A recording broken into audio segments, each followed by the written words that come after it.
Здравствуйте, смотрите в сегодняшнем выпуске. Президент Туркменистана провел заседание Государственного совета безопасности. Прошло 7-е заседание Туркмено-турецкой межправкомиссии по экономическому сотрудничеству.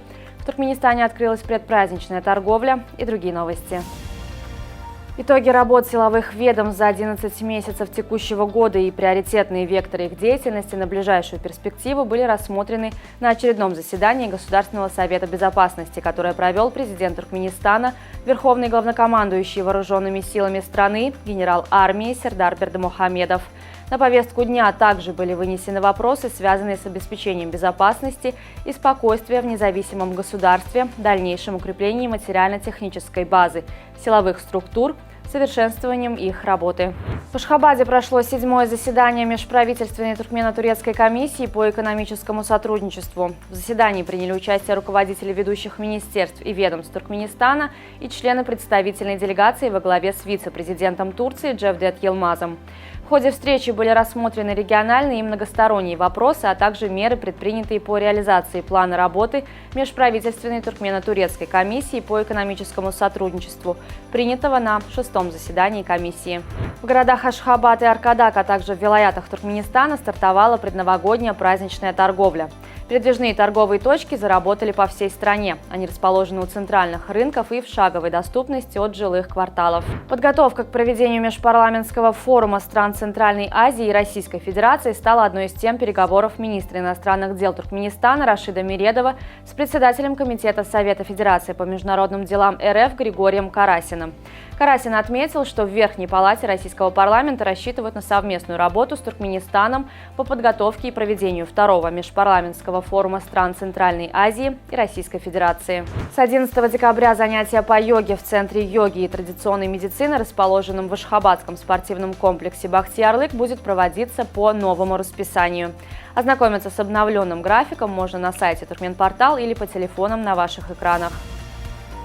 Искусство таджикских ткачей внесено в список нематериального культурного наследия ЮНЕСКО. Традиция изготовления атласа и адраса передавалась из поколения в поколение и до сих пор остается важной частью культуры Таджикистана.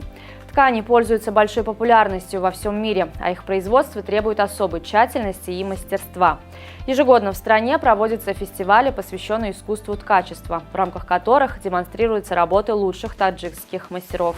В Токио был арестован таксист от Суши-Адзава за намеренное убийство голубя. Мужчина въехал на своей машине в стаю птиц на скорости 60 км в час. Одна из птиц погибла от полученных травм. По словам полиции, виновный признался в преступлении и заявил, что наехал на птиц, потому что дороги созданы для людей, а не для них. Действия мужчины были квалифицированы как нарушение закона об охране дикой природы.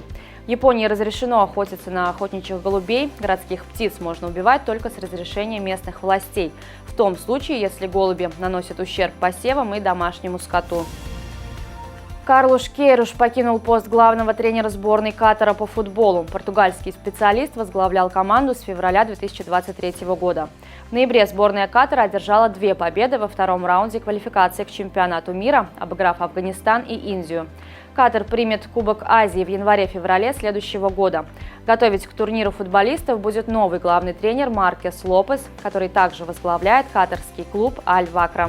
Программа 24-го тура чемпионата Туркменистана по футболу среди клубов высшей лиги стартует в четверг 2 матчами.